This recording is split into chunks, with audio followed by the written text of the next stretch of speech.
ലിജോ. നമുക്ക് പിന്നിൽ കാണുന്നതാണ് ഈ അപകടത്തിൽപ്പെട്ടിരിക്കുന്ന MSC Elsa 3 എന്നുള്ള കപ്പൽ. ഈ MSC Elsa 3 എന്ന കപ്പലിനെ കുറിച്ച് തന്നെ പറഞ്ഞ് നമുക്ക് തുടങ്ങാം എന്ന് തോന്നുന്നു. ഈ കപ്പലിൻ്റെ സവിശേഷത എന്താണ്? ഇതിൽ എത്ര കണ്ടെയ്നറുകൾ വഹിക്കാനായിട്ട് സാധിക്കും? നിലവിൽ അതിലുള്ളത് എന്തെല്ലാമാണ്? നമുക്ക് ലഭിക്കുന്ന വിവരം അനുസരിച്ച് ഇന്നലെ വൈകിട്ടോടെ അതായത് ഇന്നലെ ഏതാണ്ട് 2:27 അത് വിഴിഞ്ഞം തുറമുഖത്ത് നിന്ന്, അതായത് തിരുവനന്തപുരത്തെ വിഴിഞ്ഞം തുറമുഖത്ത് നിന്ന് ഈ കപ്പൽ, നമ്മളിപ്പോൾ ഈ കാണുന്ന കപ്പൽ വന്നത്. അതിനുശേഷം ഇന്ന് ഏതാണ്ട് 4:30 ഇത് കൊച്ചി തുറമുഖത്ത് എത്തേണ്ടിയിരുന്നത്. പക്ഷേ ആ സമയത്തേക്ക് അതവിടെ എത്തിയില്ല. അപ്പോഴാണ് ഇങ്ങനൊരു അപകടം നടന്ന കാര്യം അറിയുന്നത്. നമുക്കിപ്പോൾ പറയാൻ കഴിയുകയാണെങ്കിൽ ഈ കപ്പലിൻ്റെ ഇതൊരു ഫീഡർ കപ്പലാണ്. അതായത് വലിയ കപ്പലാണെന്ന് പറയാൻ പറ്റില്ല, വലിയൊരു കപ്പലല്ല, മദർഷിപ്പല്ല, ഫീഡർ കപ്പലാണ്. അതായത് മദർഷിപ്പിലേക്ക് കണ്ടെയ്നറുകളും മറ്റും കയറ്റി വിടാവുന്ന തരത്തിലുള്ള ഒരു ഫീഡർ ഷിപ്പാണ് ഇതെന്നുള്ളതാണ് ഒരു പ്രധാനപ്പെട്ട കാര്യം. മെഡിറ്ററേറിയൻ ഷിപ്പിംഗ് കമ്പനി എന്നാണ് ഈ MSC എന്നതുകൊണ്ട് ഉദ്ദേശിക്കുന്നത്. അങ്ങനെയാണ് ഈ MSC Elsa 3 എന്നുള്ള MSCയുടെ Elsa 3 എന്നാണ് ഈ കപ്പൽ. അതായത് നമ്മൾ സാധാരണ കാറുകൾക്കൊക്കെ ബ്രാൻഡ് പറയുന്ന ടൊയോട്ടയ്ക്ക് ശേഷമുള്ള ഇന്നോവ എന്ന് പറയുന്ന പോലെ തന്നെ MSC 3 അതിനാണ് Elsa 3. അങ്ങനെയാണ് ഈ കപ്പൽ അറിയപ്പെടുന്നത്. നമുക്ക് ലഭിക്കുന്ന വിവരം അനുസരിച്ച് 26 ഡിഗ്രിയിലാണ് ഈ കപ്പൽ ചെരിഞ്ഞത്. ആ സമയത്താണ് 7-8 കണ്ടെയ്നറുകൾ പുറത്തേക്ക് ചാടുകയും ഇത്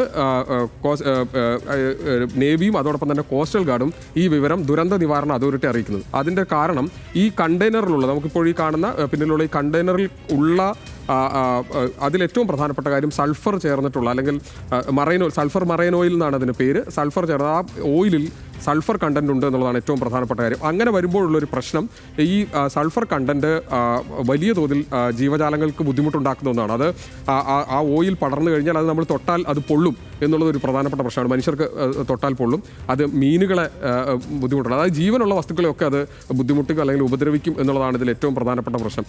ഇപ്പോൾ നമ്മൾ നേരത്തെ സഹിൻ ആന്റണി സൂചിപ്പിച്ച പോലെ തന്നെ ഏതാണ്ട് എല്ലാ ആളുകളെയും 23 ആളുകളെയോളം അവിടെ നിന്ന്, ഇനി 3 ആളുകളെയാണ് പുറത്തേക്ക് എടുക്കാനുള്ള, 21 ആളുകളെയും രക്ഷപ്പെടുത്തിയിട്ടുണ്ട്.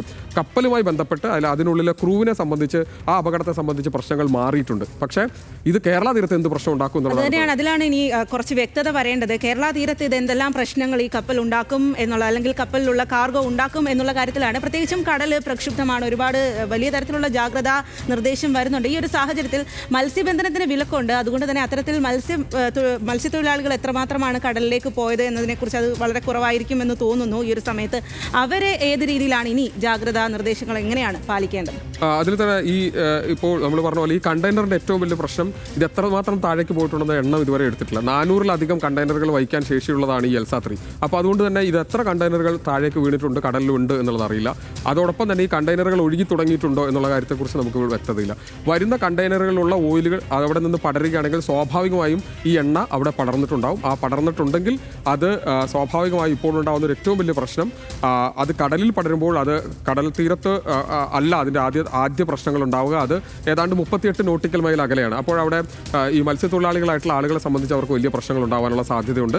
അവർ അത് ശ്രദ്ധിക്കണം. അത് പടർന്നാണ് ഇരിക്കുക. അതുകൊണ്ട് തന്നെ ആ എണ്ണ പടരുന്ന സ്ഥലങ്ങളിലൊക്കെയുള്ള മത്സ്യത്തൊഴിലാളികളെ സംബന്ധിച്ച് വലിയ പ്രശ്നങ്ങൾ അവിടെ ഉണ്ടാകും എന്നുള്ളതാണ് ഈ ഘട്ടത്തിൽ നമുക്ക് മനസ്സിലാക്കാൻ കഴിയുന്നത്. മറ്റൊന്ന്, ഇത് തീരത്തേക്ക് അടിയുമ്പോഴുള്ള പ്രശ്നമാണ്. അത് ഏതൊക്കെ തീരത്താണെന്നുള്ളതാണ്. ഇപ്പോൾ ഏറ്റവും ഒടുവിലായി തരുന്ന നിർദ്ദേശം അനുസരിച്ച് ദുരന്ത നിവാരണ അതോറിറ്റി വ്യക്തമാക്കുന്നത്, ഏറ്റവും ഒടുവിലായി തരുന്ന വിവരം അനുസരിച്ച് തൃശ്ശൂരും അതോടൊപ്പം തന്നെ ആലപ്പുഴയും കൊച്ചിയും, ഈ 3 ജില്ലകളിലുള്ള തീരമേഖലയിൽ വലിയ തരത്തിലുള്ള പ്രശ്നം ഉണ്ടാക്കുമെന്ന് പറയുന്നു. അവിടെയായിരിക്കും കൂടുതലായിട്ട് തടിയാനുള്ള സാധ്യതയെന്നും